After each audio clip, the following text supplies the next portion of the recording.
So I did my honors presentation on Down syndrome. My name is Alexis, and here we go. So Down syndrome is a genetic disorder caused when abnormal cell division happens. It results in an extra full or partial copy of chromosome 21.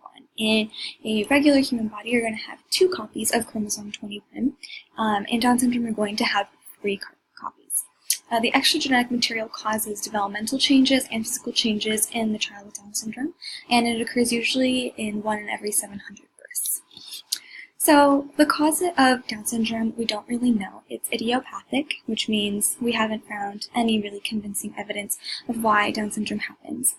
We do have an idea of how it works, though, which is the genetic aspect, where the chromosome 21 has an extra copy, which is why it's also called trisomy 21, tri meaning 3, somy meaning chromosome, so the 3 copies of chromosome 21, which you can see right here in this lovely picture. There are 3 copies of chromosome 21, which indicates Down syndrome. So certain risk factors that are associated with Down syndrome would be advancing maternal age. Women who decide to have children as older women, usually past the age of 35 years, they have an increased chance of Down syndrome because they have older eggs. And so when you have older eggs, you have an increased or greater risk of improper cell division. Another would be if you are a carrier of the genetic translocation for Down syndrome. Both men and women can pass this down to their children, which is why prenatal screening and genetic counseling are super important. Also, having one child with Down syndrome will increase your chances of having another child with Down syndrome. Not too badly, about 1%, but there still is that risk. So here are some statistics on Down syndrome. It is the most common chromosomal disorder in the U.S.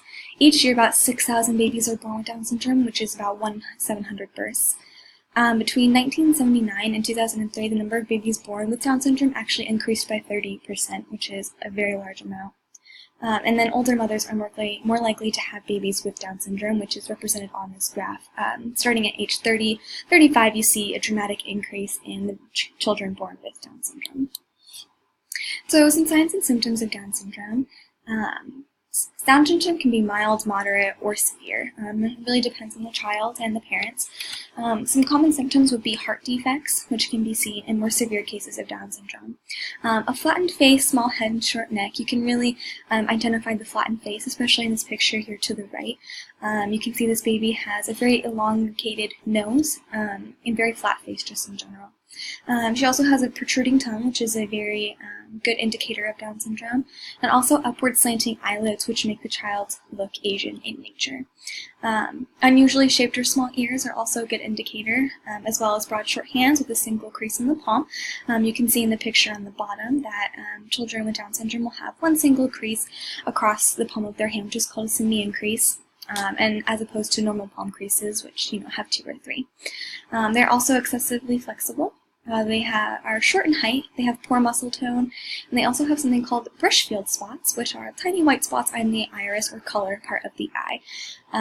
They also have delayed language and cognitive impairment, which you can see when you speak to a child with Down syndrome or encounter one personally. The diagnosis for Down syndrome can be done through a screening test during pregnancy. Usually do an ultrasound, a maternal blood test, and amniocentesis.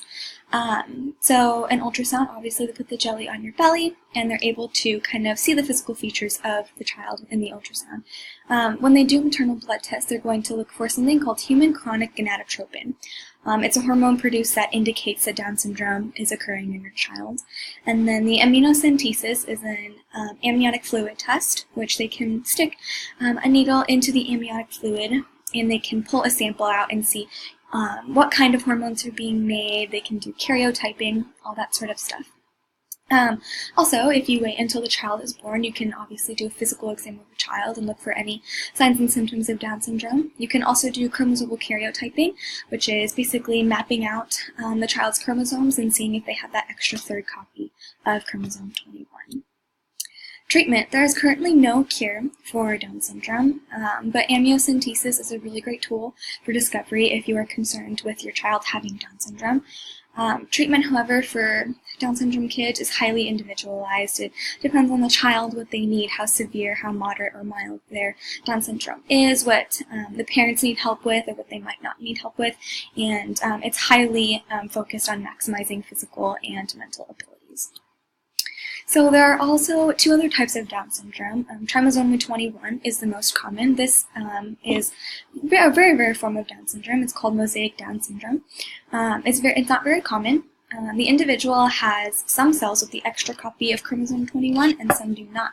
So this is where it gets the name mosaic Down syndrome. It's a mosaic of abnormal and normal cells caused by the abnormal cell division after fertilization.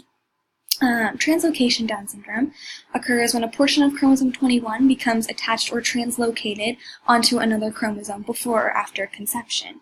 So as you can see in this picture right here, chromosome 21 has the two copies, but then right here on chromosome 14 there's a translocated Down syndrome unit right here from chromosome 21. So that would be an example of the translocation Down syndrome. So these children usually have two copies of chromosome 21, but they also have additional genetic material from chromosome 21 attached to another chromosome.